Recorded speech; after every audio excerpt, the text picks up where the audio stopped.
ഛത്തീസ്ഗഡിലെ ഇന്ദിരാഗാന്ധി കാർഷിക സർവകലാശാലയിൽ കൂടുതൽ ചോദ്യപേപ്പറുകൾ ചോർന്നതായി കണ്ടെത്തൽ.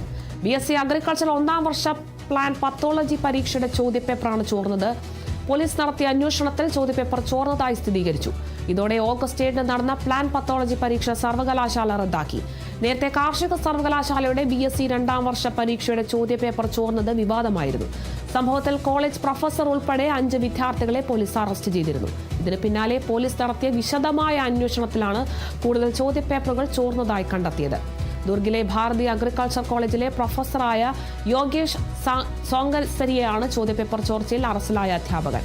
ഇയാൾ തന്നെയാണ് തട്ടിപ്പിന്റെ മുഖ്യ സൂത്രധാരനെന്നും പോലീസ് പറഞ്ഞു. ചോദ്യപേപ്പറുകളും ഉത്തരക്കടലാസുകളും സൂക്ഷിക്കാനുള്ള ചുമതല പ്രതിക്കായിരുന്നു. ഇത് മുതലെടുത്ത ഇയാൾ എൻഡോസ്കോപ്പിക് ക്യാമറയടക്കം ഉപയോഗിച്ചാണ് കവർ പൊട്ടിക്കാതെ ചോദ്യപേപ്പറിന്റെ ചിത്രങ്ങൾ പകർത്തിയത്. പിന്നീട് ഈ ചോദ്യപേപ്പർ 11,000 രൂപയ്ക്ക് വിദ്യാർത്ഥികൾക്ക് വിൽക്കുകയായിരുന്നു.